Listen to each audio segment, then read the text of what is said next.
नमस्कार मंडळी. आपली आजची कथा दिवाळी गिफ्ट.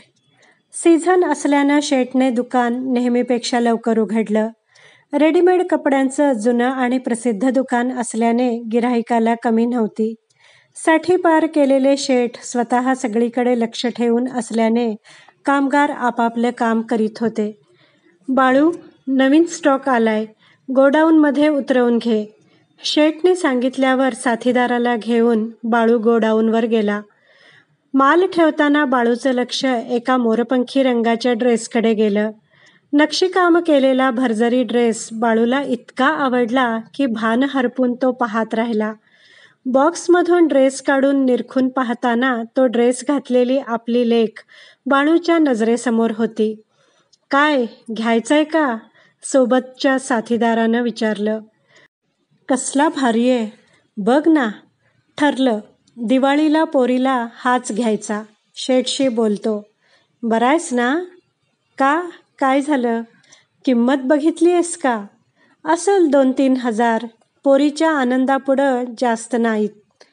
10,000ला हाय, साथीदारानं मोठ्यांदा म्हटल्यावर बाळूने मोठा आ वासला. आता बोल की, गप का? फायनल, हाच ड्रेस घ्यायचा. लेका, उगा काही बी बोलू नकोस आणि इमोशन खाली अजून कर्ज करू नकोस. पण ड्रेस बघ की, कसला झाक आहे. लई मनात भरलाय. पोरगी 10वीला पास झाली म्हणून तिला भारी गिफ्ट द्यायचंय. या ड्रेसमध्ये एकदम राजकन्या दिसल. ते खरंय, पण लई मोठा घास आहे. सगळं जमतं पण पैशाचं सोंग नाही. तुझं बरोबर हाय, पण आपल्यासाठी पैशाची तंगी मरेपर्यंत असणार. आपल्याला नाही, पण पोरीबाळींना तरी हौस करू दे ना. साथीदाराने समजावून सांगण्याचा प्रयत्न केला, पण बाळूचा निर्णय झाला होता. पुन्हा एकदा ड्रेस बघून पॅक करून ठेवला आणि दुकानात आला. दिवसभर गर्दीमुळे शेठबरोबर बोलता आले नाही. रात्री दुकान बंद करून निघताना बाळू शेठजवळ गेला. एक काम होतं. सुट्टी आणि पैसे सोडून काहीही बोल, शेठ म्हणाले. आज जो नवीन कपड्यांचा स्टॉक आलाय ना, त्याचं काय? त्यातले कपडे फार भारी आहेत. हां, यावेळी पहिल्यांदाच मागवलेत. फार महाग आहेत, पण आपला माल विकला जातोय. गिऱ्हाईक घेतंय. तुझं काय काम होतं? त्यातला मोरपंखी कलरचा ड्रेस मला पाहिजे. बाळूचं ऐकून शेठ टकमक त्याच्याकडे बघत राहिले. शेठ, असे का बघताय? किंमत माहिती आहे का तुला? शेठने विचारले. हां, तरी पण घ्यायचा आहे. पोरीसाठी घ्यायचा आहे. 2,000 लगेच देतो, बाकीचे पगारातून कापून घ्या. आधीच निम्मा पगार, उसने घेतलेले पैसे फेडण्यात जातोय. त्यात अजून कशाला भर टाकतोयस? स्वस्तातला ड्रेस घे. तुम्ही काहीतरी डिस्काउंट द्यालच की. बाळूच्या हुशारीवर शेठ मिश्किलपणे हसले. 400-500 कमी होतील. बघा, अजून काही कमी होतंय का? पोरीला सरप्राईज द्यायचंय हो. तुला 2 मुलं आणि एकच मुलगी ना रे? हां. पोरीवर फारच जीव दिसतोय तुझा.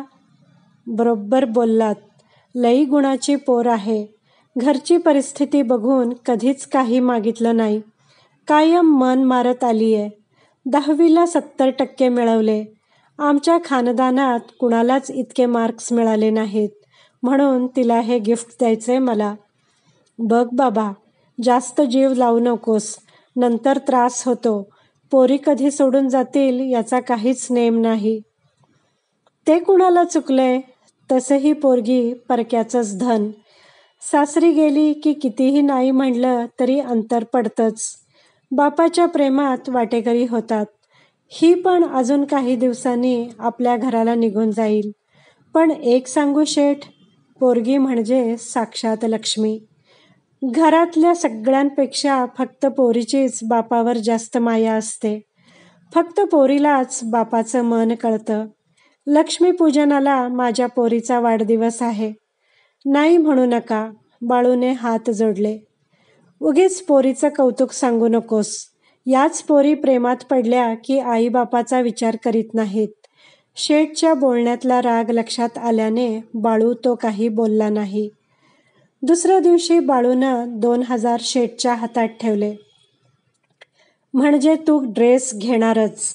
बघ, विचार कर, नंतर परत पैसे मिळणार नाहीत. हां, फायनल, पोरीसाठी काही पण. बाळू प्रसन्न हसला आणि आपल्या कामाला लागला.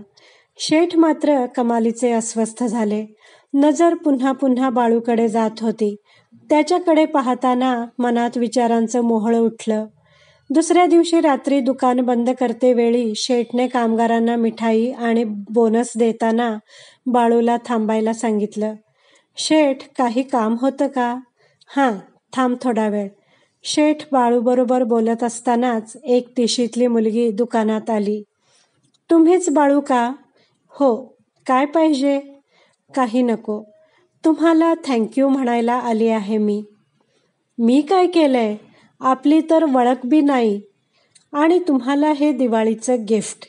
त्या मुलीने एक बॉक्स पुढे केला तसा बाळू एकदम मागे सरकला. नाही, मला नको. कोण तुम्ही? दादा, प्लीज नाही म्हणू नका. केवळ तुमच्यामुळे खूप उपकार झाले आहेत. ओ ताई, काय बोलताय ते समजत नाहीये मला. हे परत घ्या. बाळू, घे. शेठ पुढे येत म्हणाले. शेठ, मी यांना वळखत नाही. शेठ त्या मुलीच्या खांद्यावर हात ठेवत म्हणाले, तुला भेट द्यायला मीच सांगितलं आहे. पण का? ही माझी मुलगी.